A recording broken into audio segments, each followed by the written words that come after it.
नमस्कार दोस्तों, हमारे चैनल पर आपका स्वागत है। हमारी आज की कहानी है आदर्श जीवन की सच्चाई। सुलोचना जी बचपन से ही सर्वगुण संपन्न थी। जब अपने पिता के घर थी तो आदर्श बेटी बहन का खिताब उन्हें प्राप्त था, और ब्याह कर जब अपने ससुराल गई तो आदर्श बहू, आदर्श पत्नी, आदर्श भाभी और अब आदर्श सास भी। ये आदर्श शब्द सदा से सुलोचना जी के नाम के साथ जुड़ा हुआ है। ये खिताब उन्हें यूं ही नहीं मिला था। इसके लिए सुलोचना जी ने बरसों मेहनत की है। त्याग और संयम की नींव पर इसे खड़ा किया है।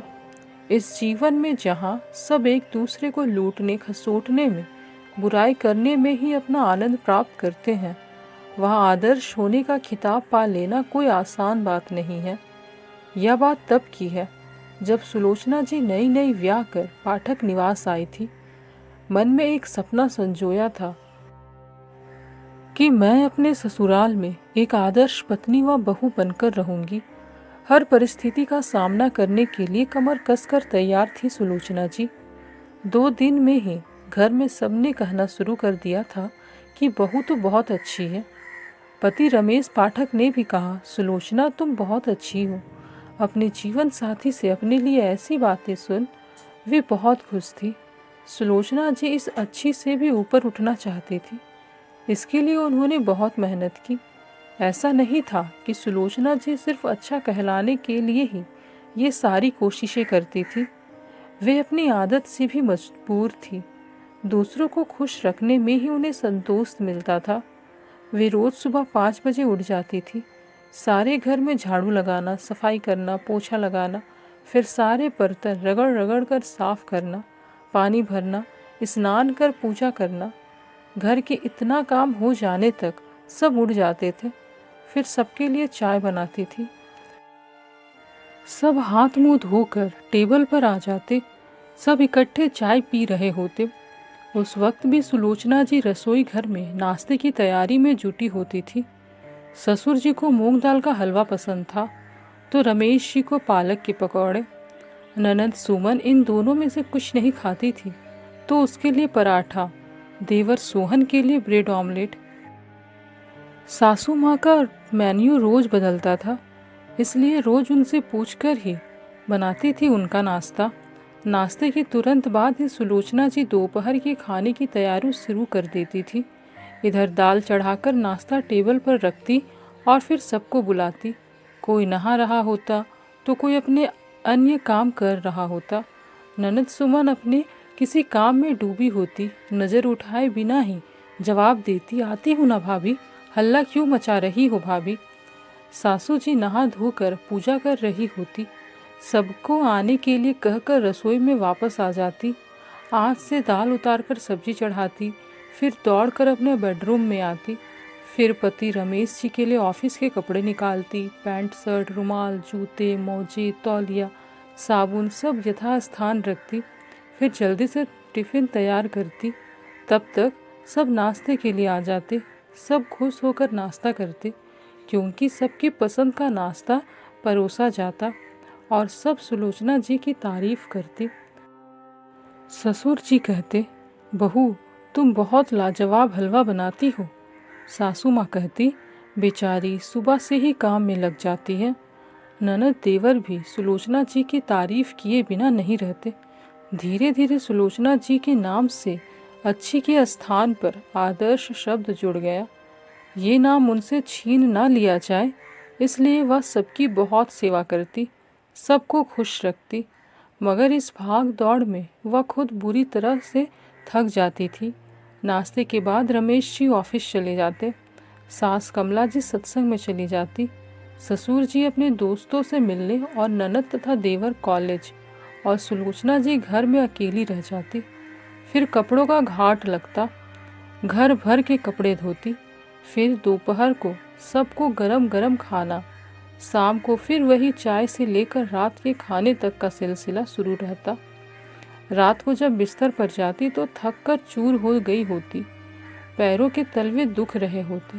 तब रमेश जी कहते, सुलोचना तुम सचमुच महान हो।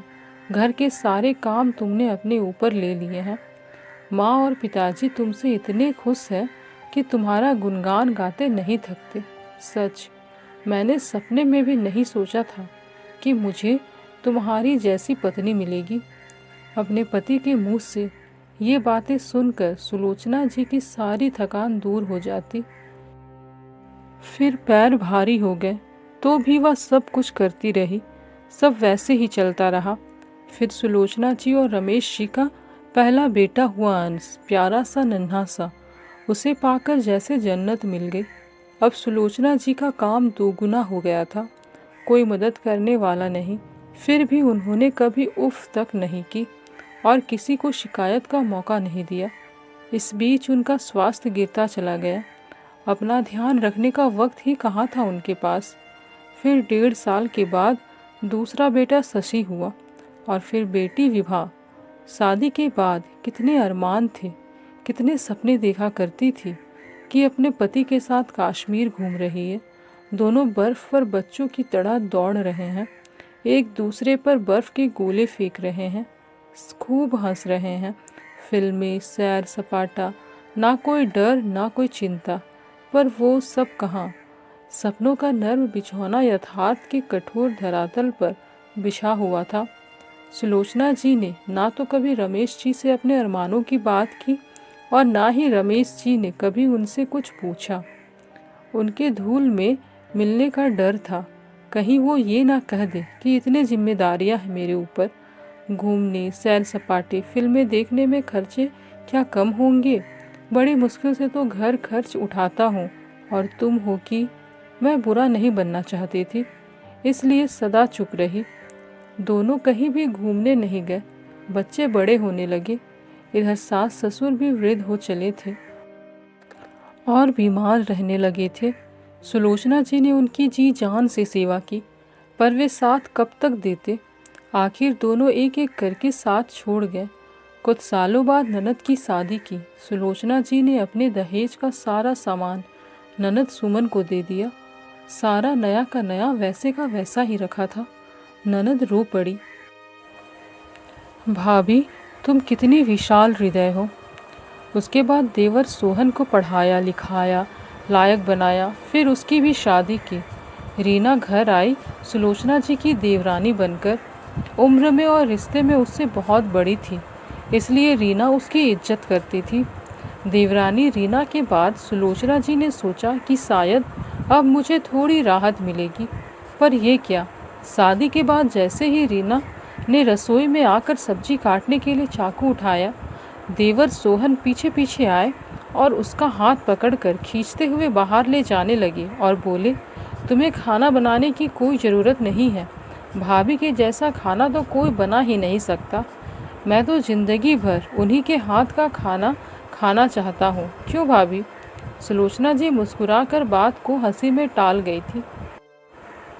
फिर तो जैसे देवरानी रीना को काम ना करने का लाइसेंस मिल गया। रीना अब कभी सहायता के लिए नहीं आती थी। सुलोचना जी भी तो एक इंसान है, उनकी भी इच्छा होती है कि कभी आराम करूं, पर सुलोचना जी ने कभी उससे कुछ नहीं कहा। रीना हमेशा अपनी सहेलियों से यही कहती, भाभी बहुत अच्छी है, मुझे तो किसी काम को हाथ ही नहीं लगाने देती। धीरे धीरे बच्चे भी बड़े हो गए, सब अपनी अपनी पढ़ाई में व्यस्त हो गए। सुलोचना जी अब भी सबका पूरा ध्यान रखती, कब किसे क्या ज़रूरत है, कौन से कपड़े पहनने हैं, क्या खाना है। बच्चे हमेशा लाड़ करते हुए मेरे गले से लटक जाते। माँ, तुम कितनी अच्छी हो, हमारा कितना ख्याल रखती हो। सुलोचना जी की बेटी विभा ने भी कभी कोई काम सीखने में रुचि नहीं ली। बचपन से आदत जो पड़ गई थी माँ पर निर्भर रहने की। हाँ, जब कभी सुलोचना जी खास किसी काम के लिए कहती तो अवश्य ही बेटी विभा सहायता करती। बेटे तो फिर बेटे थे, वे तो राजकुमारों की तरह रहते थे और सुलोचना जी भी उनकी हर इच्छा पूरी करने की कोशिश की। बेटी विभा जब 24 साल की हुई तो उन्होंने उसकी शादी कर दी। बेटी ससुराल चली गई। बेटे नए जमाने के थे। बड़े बेटे अंश ने अपने पसंद से अंतरजातीय विवाह किया। सुलोचना जी ने थोड़ी चैन की सांस ली कि अब तो मेरी बहू आ गई है। अब शायद बरसों से चली आ रही जिंदगी की इस आपाधापी से थोड़ी राहत मिलेगी। मगर उस वक्त उनके दुख की सीमा नहीं रही जब देवर जी की बातों को बेटे ने भी दोहराया। शादी के कुछ दिनों के बाद जब बहू रेशमी को काम करते देखकर बेटा अंश बोला, ये क्या रेशमी, तुम काम कर रही हो? अरे तुम आराम से बैठो, अभी तो हमारी मौज मस्ती के दिन है। और फिर माँ है ना, उनके होते हम किस बात की चिंता। फिर भी बहू रेशमी ने कुछ बोलना चाहा था, मगर अंश उसको पकड़कर बाहर ले गया।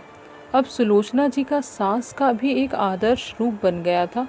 हालांकि बहू रेशमी बुरी नहीं थी, पर जब पति खुद काम करने से मना कर रहा है तो वो भी निश्चिंत हो गई थी। सुलोचना जी ने फिर भी वक्त का इंतजार किया। उनका दूसरा बेटा शशि की भी शादी हो गई और उनकी छोटी बहू वर्षा घर आ गई। पर ये क्या, वर्षा भी घर आकर बड़ी बहू रेशमी के रूप में ही ढल गई। घर का वातावरण ही कुछ ऐसा हो गया था कि सब सुलोचना जी पर ही निर्भर थे। वो कुछ ना देखे तो कोई काम नहीं होता था। उन्होंने भी सोचा, चलो बच्चे हैं, घूमने फिरने की उम्र है, आखिर उन्होंने अपने अरमान दबाए ही तो थे। सुलोचना जी सोचती कि जिस चीज़ से वे वंचित रही, कम से कम बच्चों को तो उसकी कमी ना खले। उन्हें तो मालूम था नई नई शादी के बाद क्या क्या अरमान होते हैं। वक्त बीतता रहा, बहुओं के बच्चे हुए और अब सुलोचना जी दादी बन गई। पोते पोतियां भी अब उनके आगे पीछे ही घूमते रहते। सच पूछो तो सुलोचना जी ने ही सबको पाला। दोनों बहुएं अपनी सास का गुणगान गाते न थकती थी। धीरे धीरे वक्त अपनी गति से बढ़ता गया। फिर रमेश जी भी रिटायर हो गए और वे अपना समय दोस्तों के साथ ताश खेल कर बिताने लगे। पर सुलोचना जी के दिनचर्या में कोई फर्क नहीं आया। उस दिन की घटना सुलोचना जी कभी नहीं भूल पाती, जब वे बीमार पड़ गई थी। बहुत तेज बुखार था उन्हें। हफ्ता भर में बिस्तर पर पड़ी रही। उस एक हफ्ते सारी जिम्मेदारी बहुओं के ऊपर आ गई। 2 दिनों में ही वे बुरी तरह खींच उठी। दोनों बहुएं किसी काम की बात को लेकर आपस में ही उलझ गई। उन्हें समझाने बुझाने के बाद बड़ा बेटा अंश सुलोचना जी के पास आकर बोला, माँ, इन लोगों से घर का कोई काम नहीं होगा, क्यों ना हम कोई नौकर रख ले। यह सुनकर उनकी आंखों के कोर भीग गए थे। इतने वर्षों से सब कुछ सुलोचना जी सब अकेले कर रही थी। आज जब उनकी बीमारी की वजह से बहुओं पर 2 दिनों के लिए काम आ पड़ा तो बेटे नौकर रखने की बात कर रहे हैं। यह सोच बेटों के मन में कभी उनके लिए नहीं आया। सुलोचना जी ने सिर्फ इतना कहा, रहने दो बेटा, जरा अच्छी हो जाओ, 2 दिनों बाद मैं खुद ही संभाल लूँगी। और 2 दिनों के बाद फिर सब पहले जैसा ही हो गया था। अचानक एक दिन सुलोचना जी सीढ़ियों से फिसलकर गिर गई और उनका पैर में फ्रैक्चर हो गया। सारे घर में एक सन्नाटा सा छा गया। उन्होंने मुस्कुरा कर कहा, क्या बात है, सबने मुंह क्यों लटका रखे हैं? भगवान ने चाहा तो जल्दी ठीक हो जाऊंगी। पर मजबूरीवश सुलोचना जी बिस्तर पकड़ ली और वे अपना काम भी मुश्किल से कर पाती थी। दोनों बहुओं के मुंह उतर गए थे। कुछ दिनों तक तो सबने खूब उनकी सेवा की। फिर धीरे धीरे सब अपनी अपनी दिनचर्या पर उतर गए। सुलोचना जी सुबह से 12 बजे तक भूखी प्यासी लेटी रहती। किसी को उनकी फिक्र ही नहीं थी। घर में एक तनाव सा माहौल हो गया था। दोनों बहुओं का परस्पर प्रेम प्रदर्शन अब लड़ाई झगड़े में बदल गया था। आखिर पत्नियों की तकरार से तंग आकर दोनों बेटे अलग हो गए। सुलोचना जी की हालत देखकर दोनों बेटे संपत्ति का बंटवारा चाहते थे। सीधे मुंह कोई कुछ नहीं कह पाता, पर उनकी बातों से सुलोचना जी को सब समझ में आ जाता था। बेटी सुमन भी आई उन्हें देखने, पर वो तो पराए घर वाली है, कितने दिन रहती। बड़ा बेटा अंश चाहता कि माँ सोहन के पास रहे और छोटा बेटा सोहन चाहता कि माँ अंश के पास रहे। दोनों में से कोई भी सुलोचना जी की जिम्मेदारी लेने को तैयार नहीं था। सुलोचना जी के पति रमेश जी को भी अपना वक्त बिताना अच्छी तरह आता। वो रात को अक्सर पूछते कि सुलोचना, कोई तकलीफ़ हो तो बताना। शारीरिक तकलीफ़ तो सह सकती हूँ, पर उन्हें इस रोग ने जिंदगी के यथार्थ से वाकिफ करा के जो मानसिक अशांति दी है वो उनकी सहन शक्ति से बाहर थी। आज यह महसूस हो रहा है कि इस आदर्श शब्द से बरसों छली गई हूँ। उनके अच्छे होने का फ़ायदा घर के हर एक सदस्य ने उठाया है। वे बस मृग मरीचिका सी आदर्श के पीछे भागती रही और सब ने इस कमजोरी का फ़ायदा उठाया। सुलोचना जी ने जीवन हमेशा दूसरों के लिए जिया और आज जब जीवन के इस कगार पर खड़ी है तो सारे चेहरे उन्हें अजनबी से लग रहे हैं। सोच रही थी कि क्या दो बेटे बहुएं, पोते पोतियाँ, बेटी, देवर देवरानी ये सब मिलकर मुझ अकेली का बोझ नहीं उठा सकते। हर बेटा चाहता है कि माँ को दूसरा बेटा ले जाए। बेटी ससुराल की दुहाई देकर चली गई।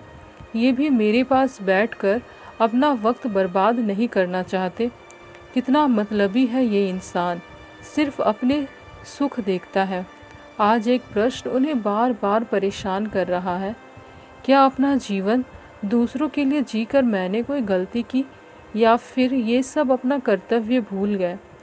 इन्हीं सब सवालों के जवाब सोचते सोचते सुलोचना जी यूँ उलझ गई। दोस्तों, आपको यह कहानी कैसी लगी कमेंट्स में ज़रूर बताएं। साथ ही चैनल को लाइक शेयर सब्सक्राइब करना ना भूलें। धन्यवाद।